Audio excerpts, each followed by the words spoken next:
need at edge rusher? What would it mean to fill that role? You know, it mean the world. I mean, like I said, like it just mean a lot. You know, to be out there, be that special piece that can hopefully bring the team all the way together. You know, bring them to a far. You know, running the playoffs. You know, obviously everyone wants to win a Super Bowl, but right now my focus is just be the best me. Go out there, give everything I have, and hopefully be that piece. Jared, the year that you leave to the NFL, they come out with the NCAA college football game. What overall do you think it would have been? I mean, I would have been a 99, but realistically, I probably would have been like a 95. Something good, something good. Have you met with the Bears yet, Jared? Like what? Have you met with the Bears yet? Yes, sir.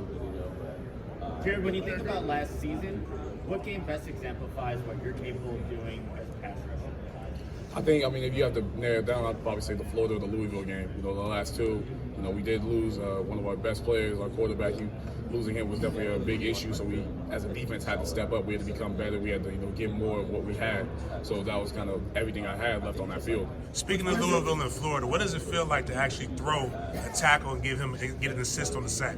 It means a lot. Like I've done that before. It's nothing like too crazy to me, but to actually, get there, put them down, not lay over top, but put them down, have everybody kind of hyped up. I didn't even have a celebration. I'm just running around crazy, so I had to get back to the huddle. But it meant a lot just to know that all that hard work in the offseason paid off. There's a lot of hype with the offensive players in the top 10. Do you think defense is getting overlooked? Do you think you're getting overlooked? I think the players, the best players should be picked first.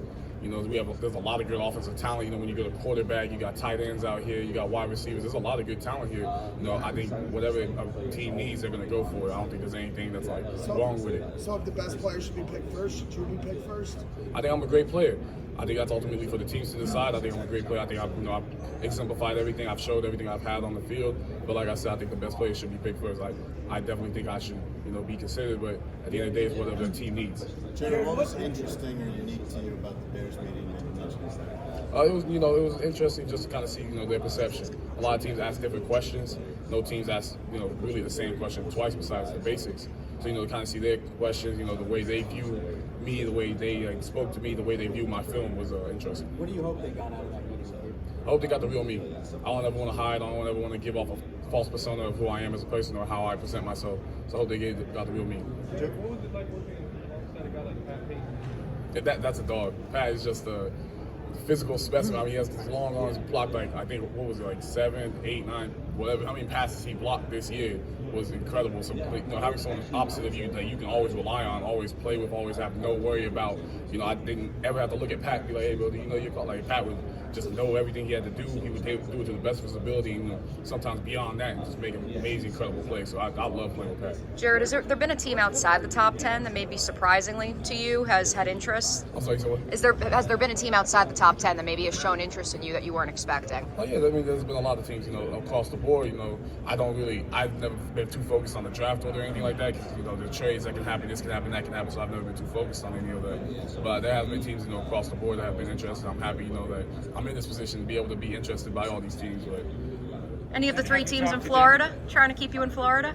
there's been a couple. Yeah. Have you talked to Denver yet? That's what I'm talking about. Oh yes, sir. Okay, what about them? What about the possibility of talking? Actually, I don't think I talked to them. I actually might be lying. Jared, you were obviously used all over the defensive front at Florida State. What advantage does that give you? I think it's giving me the advantage of versatility. I've been using the 3-tech, I've been using the 4-eye, I've been using the 5-9, whatever you need on the tight end, off the tight end. They put me in coverage. I have, a lot of experience with every position, whatever you need me to do. So I think that shows something on film that, okay, yeah, we need, somebody in the third down, we need a 3-tech, put somebody else outside, or we want to rush a linebacker or something like that. I can do that too. Jared, what did Florida State mean in your development, your time there? Oh, they changed me as a player. You watch my Albany film versus you watch my Florida State film, it's a different person. Not because of anything, physically, but because of the technique and stuff such as that. You were one of the guys, I guess, that had to make a professional decision to opt out. Was that hard to watch that football game, knowing what might have been different if you were out there? It definitely was hard. I definitely, looking back on it, wish I was put myself in a different position. Maybe went out there, had a couple of the other guys come out there with me. I feel like it would have been a different football game, but at the end of the day, that's all ifs.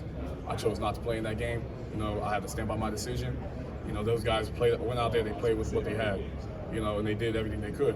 It was definitely upsetting to watch, them have to go through that, but I know they did what they were able to do. Jared, have you met with Vegas? Be here, and people back home wouldn't think that you would be here. Why did you believe that you would be here? I had no doubt that, you know, my older brother is one of the biggest support systems I have. All of my siblings, my sisters, my brothers, everyone is the biggest support system. They never had any doubt in me.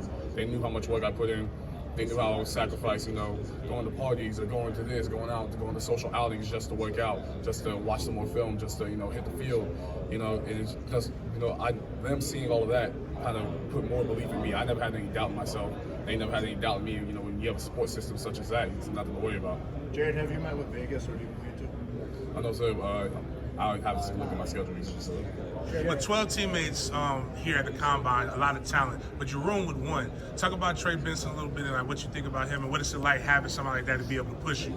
No, you know, living with Trey is incredible. I mean, that's my guy. You know, we're best. Like, that's one of my best friends. You know, he's a great guy. You know, especially, you know, during the summer, my first year at Florida State. You know, during the summer, neither me, him, or, you know, Amari Guinness from Tallahassee. We all just stayed in Tallahassee and worked out the whole summer. So the whole summer, you got Trey, who's an incredibly fast running back. You got Amari, who's some freak athlete, who's a linebacker. You know, we're all just racing, you know, on the turf and, you know, right outside the door camp on the practice field. They push me constantly, without a doubt. It's just made me so much better of a player, so much faster, so much stronger. Want me to strive to be greater, that much better. Jared, how did the journey from Albany to here build you and make you into the player that you need to be in order to play at the next level? It gave me that hunger. That's something you can't teach. You can't teach the grind. You can't teach the strain. You can't teach the hunger to become a better player.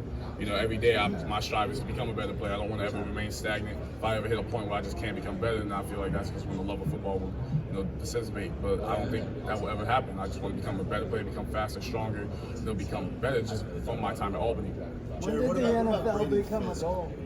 I'm sorry. When did the NFL become a goal for you? When I first stepped on the field, I fell in love with the sport. I remember I was like 9 years old. I'm outside. It's a beautiful day out in, you know, Beaver Creek, Ohio. We're playing right outside the middle school. I'm, you know, running around. They had me playing running back as my first position. I'm running around. I'm like, I can do this the rest of my life. You know, it seems pretty fun.